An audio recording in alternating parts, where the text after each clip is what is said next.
یه وقتایی آدما فکر میکنن خیلی زرنگه، حق کسی رو میخورن، دل کسی رو میشکنن، حق و ناحق میکنن، اما نمیدونن که دنیا حساب کتاب داره.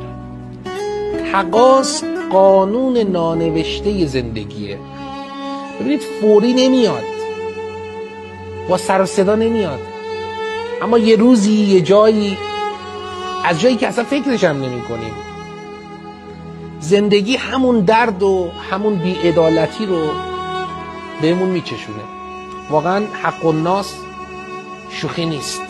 ناله دل مظلوم بی صداست، اما راهشو بلده، مستقیم میره بالا پیش خدایی که حواسش به همین چیز هست. خیلی مراقب باشیم تاوان اشتباهات ما رو و تقاص دل شکستنای ما رو عزیزانمون ندن.